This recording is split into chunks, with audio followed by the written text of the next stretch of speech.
Hey, my lovely, lovely, wonderful people, a pleasant afternoon to you. No, I know that during maybe the beginning of it's either the beginning of this week or maybe perhaps next week, we will have the sitting House of Representatives for the closing of 2025-2026, the ushering eventually 2026-2027's financial year. So, the budget will be read and the different members of parliament will read as according to their portfolio. I want to keep it very real and candid, with the members of parliament and senators and everybody, cabinet ministers and so on. Listen, just keep it real with the people of Jamaica. That's one, please. Two, do all you can to help the people of Jamaica.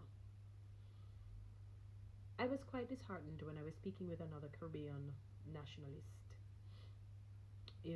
who said that, and it's not somebody from Jamaica, who said that one of the things that kind of, sort of puzzles her mind and bothers it is the fact that politicians have found a way to convince us of how to manage suffering as opposed to mitigating, reducing suffering. So they have found a way to get into the minds, the hearts, and the souls of the people as to it's almost like managing toxicity. Something that is so not healthy for you is like, I don't know, ingesting. Let's use the word because I don't know if it's liquid or solid.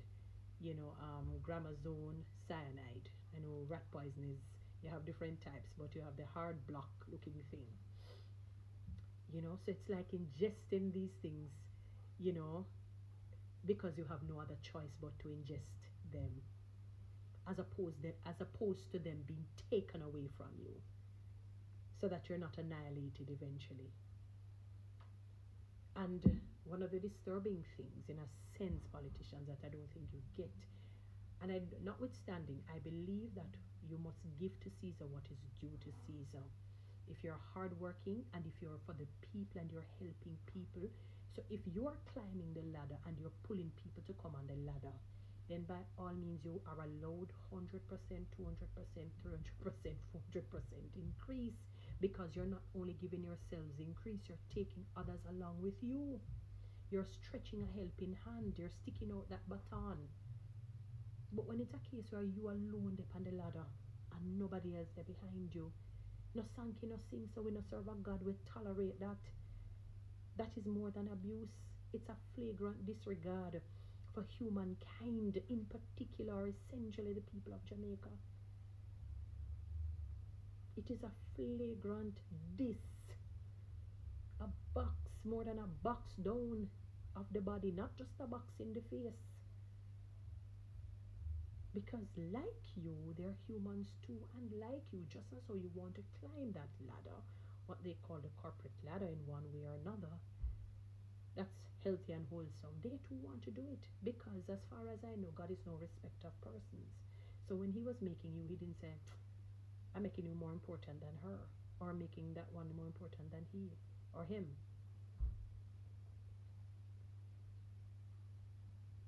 You have to, it's incumbent, it behooves you to do right by the public sectors, in particular public sector workers.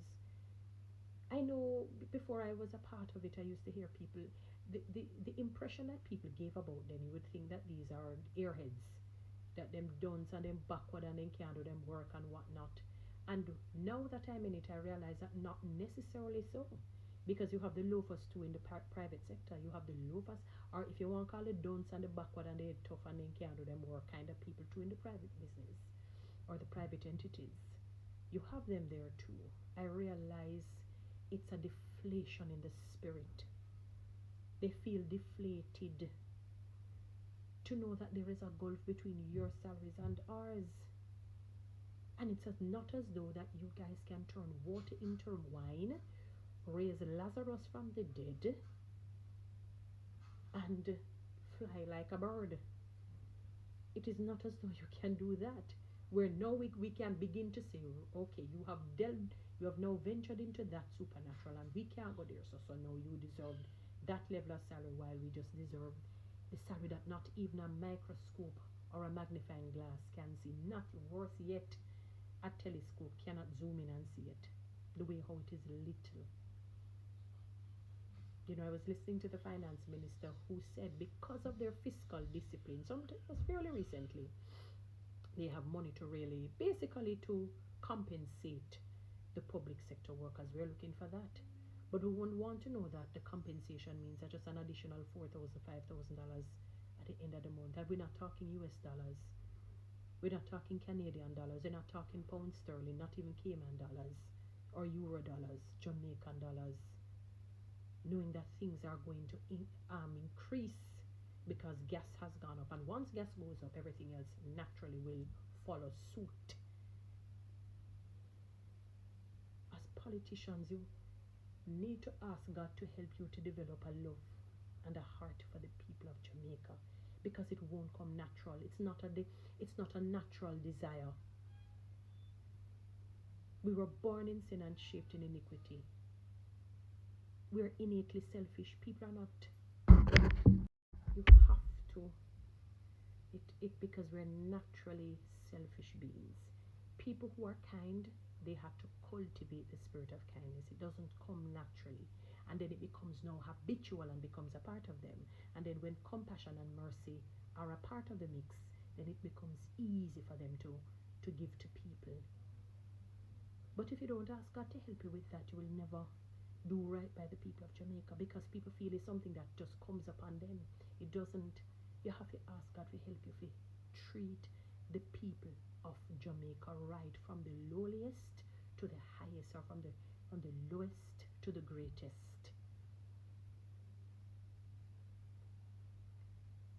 From the lowest to the greatest, from the greatest to the lowest, the smallest to the biggest. It doesn't come naturally. I'm tired to see the people of Jamaica suffering.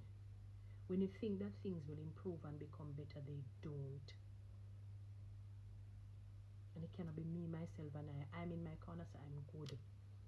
We serve a God that says whatever seed you sow, you're going to reap. It may not come today, but at some point it will.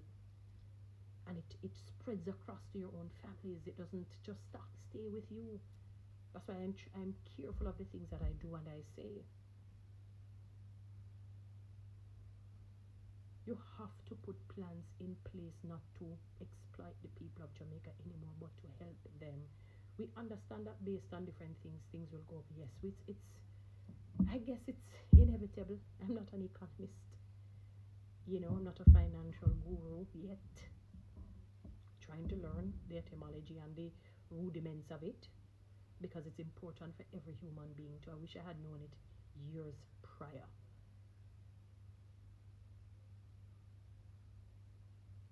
But as politicians, as guardians of the country,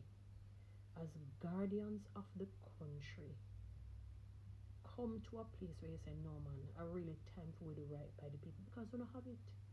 We don't do right by ourselves, we don't fine financially, we don't okay socially. Don't just help somebody. They're not even asking you to carry them to the exact point that you're at. So if you're even there at the top of the ladder, put them in at the midsection, or a little bit above the midsection. Put them there, son. Look, many of us, we are underemployed. That's another problem. We're highly skilled, highly trained, highly competent. So our education level is here and the salary down here. So that can't work anymore. And that's part and parcel why the country is not as productive, because we're not getting to maximize on where we really should be. So we're performing at C level when our brains are really at an A level. And it cannot work. It cannot work.